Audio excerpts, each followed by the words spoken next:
বস এখন কথা হবে চাঁদ মামা ফ্রম বরবাদ। এই গানটা নিয়ে আমি জানি অনেকেই এক্সাইটেড ছিল এবং অনেকে এরকম একটা গান চাইছিল যে গানটা লাগে উড়াধুরা বা দুষ্টু কোকিলের মতো হবে। এবং বরবাদের ক্ষেত্রে তুফানের মতো এই গানটা ভীষণ পপুলারিটি পাবে। অলরেডি বরবাদের এর আগের গানগুলো খুব অ্যাপ্রিসিয়েশন পেয়েছে, গানগুলো খুব ভালো হয়েছে। এবার আমি যদি আমার দিক থেকে বলি তো আমি প্রীতম হাসানের গানের জন্য এক্সাইটেড থাকি। সাকিব খানের সাথে তার কোলাবোরেশন ভীষণ পছন্দ করে লোকে, তবে আমি প্রীতম হাসানকে একজন অ্যাক্টর হিসাবেও খুব ভালো মনে করি। সে খুব ভালো একজন অ্যাক্টর, তাকে দেখতে খুব ভালো লাগে, তার পারফরমেন্স ভালো হয় এবং সে একজন মিউজিশিয়ান হিসেবেও খুব ভালো। তো এই ডেডলি কম্বিনেশনটা তার ক্ষেত্রে বরাবরই ওয়ার্ক করে এবং সে খুব ভালো কাজ করে বলে আমার মনে হয়। এবার আমি এই গানটার যে ওই টিজারটা সেটা এনজয় করেছিলাম এবং আমি এটা ভাবিনি যে এই গানটা কি উড়াধুরার মতো হবে কি না।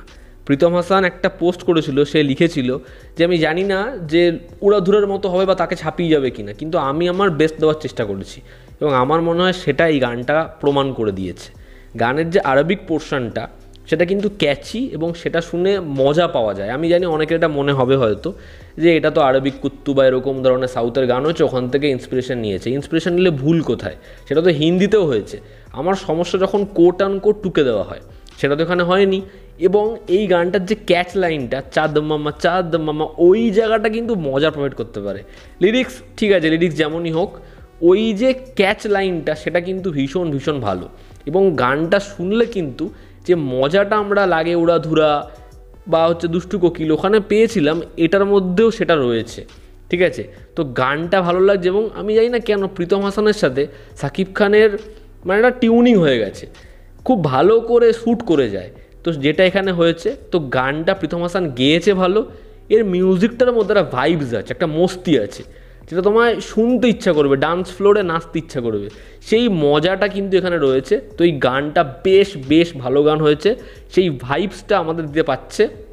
মিউজিক তো ভালো বললামই আমি, তো অডিও হিসেবে গানটা বেশ বেশ ভালো।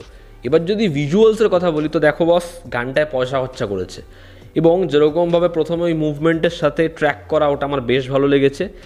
আর এই যে ফ্লোরটাকে যেরকম বানিয়েছে, যেরকম লাইটিং করেছে, যেরকম যা সাজিয়েছে, সেটা অবশ্যই বেশ বেশ ভালো। এবার যদি কথা বলি নুসরাত এবং সাকিব খানের, তাহলে দুজন খুব খুব ভালো কাজ করেছে। সাকিব খানের সাথে নুসরাতকে দেখতে ভীষণ ভালো লেগেছে, নুসরাতকে খুব বোল্ড লেগেছে। এর আগেও নুসরাত যে মেইন স্ট্রিম ছবিতে আইটেম নাম্বার করেছে সেগুলো খুব অডিয়েন্সকে মজা দিয়েছে। এখানে নুসরাতকে খুব সুন্দর লাগছে দেখতে এবং নুসরাতের ডান্স স্টেপ ভীষণ ভীষণ ভালো। একইভাবে সাকিব খান, দুজনের টিউনিং ভালো হয়েছে, কেমিস্ট্রি ভালো এবং দুজনে খুব ভালোভাবে নেচেছে। কোরিওগ্রাফির মধ্যে মজা আছে এবং আল্লু অর্জুনের ওই স্টেপ যেটা পরবর্তীতে অঙ্কুশও করেছে, সেটা সাকিব খানও করেছে এবং সে ভালোই করেছে।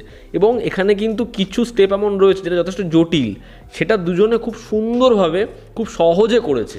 আর যেরকমভাবে এখানে একটা বড় জায়গাকে নিয়ে সেখানে যেরকমভাবে ইউটিলাইজ করেছে, দেখতে ভালো লাগছে। একটা ঝাঁ চকচকে ভিডিও, যেখানে সাকিব খানের এনার্জি রয়েছে, নুসরাতের সুন্দর লুকস রয়েছে, দুজনের মধ্যে একটা প্রপার কেমিস্ট্রি রয়েছে, ভালো ডান্স স্টেপ রয়েছে এবং গানটাও মজাদার। তো ওভারঅল এই গানটা আমার মনে হয় অডিয়েন্সকে ওই মস্তিটা দেবে, ভিডিও ওয়াইজও অডিও ওয়াইজও অডিয়েন্সের গানটা ভালো লাগবে। সিনেমা হলে যেই পোর্শনেই গানটা আসবে অডিয়েন্স নেচে উঠবে, তো গানটা অবশ্যই অবশ্যই ওয়ার্ক করবে। তো এই ছিল আমার রিয়াকশান বরবাদের নতুন গান চাঁদ মামা নিয়ে। তোমরা যারা গানটা শুনেছো তোমাদের কেমন লেগেছে জানিও। জনতা আমাদের পাশে আছে, আবার দেখা হচ্ছে, টেক কেয়ার।